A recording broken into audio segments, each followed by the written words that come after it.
আসসালামু আলাইকুম। সবাই কেমন আছেন? আশা করি আলহামদুলিল্লাহ সবাই ভালোই আছেন।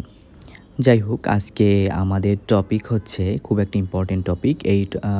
এই চ্যাপ্টারটা থেকে বিশেষ করে মেডিকেল অ্যাডমিশন টেস্টে অনেক কোয়েশ্চেন আসে। সো তোমরা বেশি, বেশি করে এই চ্যাপ্টারটা পড়বা।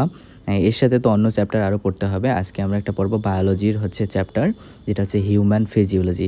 হিউম্যান ফিজিওলজির একটা পার্ট, সেটা হচ্ছে ব্লাড অ্যান্ড সার্কুলেশন, অর্থাৎ রক্ত ও সঞ্চালন। এই অধ্যায় থেকে মোটামুটি বলা যায় যে প্রতি বছর ৩ থেকে ৪টা কোয়েশ্চেন অনায়াসে চলে আসে। সো তোমাদেরকে এটা খুব ভালো করে পড়তে হবে। তো আজকে আমাদের বিষয়টা এখানে হচ্ছে রক্ত। অর্থাৎ রক্ত কী? রক্ত হচ্ছে আমাদের এক ধরনের তরল যোজক কলা। এই লাইনটা অবশ্যই মনে রাখতে হবে, এইখানে মিসিং ছিল।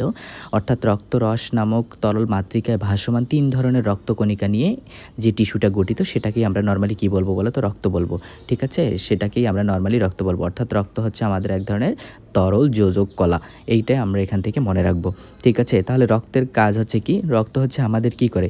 বিভিন্ন পুষ্টি উপাদান, তারপরে তোমার হচ্ছে electrolyte, hormone, vitamin, antibody, oxygen, immune কোষ সহ বিভিন্ন জিনিসকে, অর্থাৎ আমাদের এলিমেন্টগুলোকে রক্তের মাধ্যমে কোথায় নিয়ে যায়? বিভিন্ন কোষে নিয়ে যায়। আর এই কোষগুলো তখন কি করে? পুষ্টি পায়। এটা হচ্ছে রক্তের মূলত কাজ। তারপরে কি করা হয়? একজন পূর্ণবয়স্ক মানুষের শরীরে কতটুকু রক্ত থাকে, এই কোশ্চেনটা বারবার চলে আসে। সো ৫ থেকে ৬ লিটার রক্ত থাকে, এটা অবশ্যই মনে রাখতে হবে। দেন মনে রাখতে হবে এখান থেকে যে এই যে সবুজ বোল্ড লাইনটা, দেহের মোট ওজনের কত পার্সেন্ট থাকে রক্ত? ৮% থাকে। এটাও খুব ইম্পর্টেন্ট। রক্ত কী ধরনের? ক্ষারীয় না অম্লীয়? রক্ত হচ্ছে আমাদের সামান্য ক্ষারীয়। এই লাইনটা মেডিকেল পরীক্ষা আসছিল আমাদের সময়। তারপর হচ্ছে এখানে রক্তের পিএইচটা কত? 7.35 থেকে 7.45, গড়ে আমার হচ্ছে 7.40। এটা অবশ্যই মনে রাখতে হবে। তারপর তাপমাত্রা কত? তাপমাত্রাটা হচ্ছে তোমার 36 থেকে 38 ডিগ্রি সেলসিয়াস তাপমাত্রা। আপেক্ষিক গুরুত্ব কিন্তু পানির চেয়ে বেশি। রক্তের আপেক্ষিক গুরুত্বটা প্রায় পানির চেয়ে বেশি, যেটা হচ্ছে তোমার 1.065। এটা অবশ্যই মনে রাখতে হবে। ঠিক আছে? এই যে ছোট্ট একটু চার্ট, বলতে গেলে এই কয়েক লাইন থেকে যে এত পরিমাণ কোশ্চেন আসে যে বলার বাইরে। পরীক্ষায় প্রচুর কোশ্চেন আসে এখান থেকে। সো এই জিনিসটা আমরা পড়ার সময় একটু সচেতন হয়ে পড়বো। ঠিক আছে? অবশ্যই এই ইনফরমেশনগুলো মাথায় রাখতে হবে। তারপর হচ্ছে রক্ত হচ্ছে কী দিয়ে চলাচল করে? রক্ত হচ্ছে একটা সুনির্দিষ্ট তোমার রক্তবাহিকার মধ্য দিয়ে যাবে একটা নির্দিষ্ট চাপে। ঠিক আছে? রক্তের আবার সান্দ্রতা আছে, ভিসকোসিটি।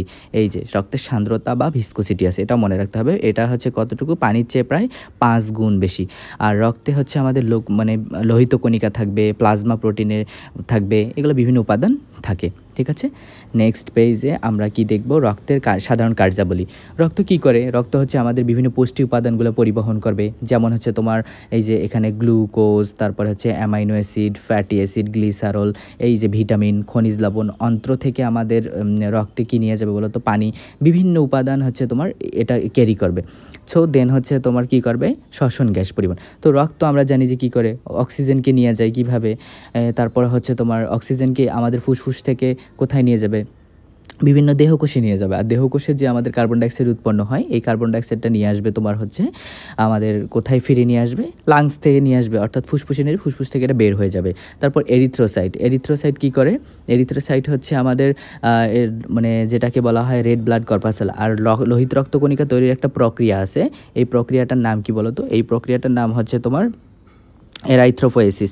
এই প্রক্রিয়াটার নাম হচ্ছে তোমার এরাইথ্রোপোয়েসিস।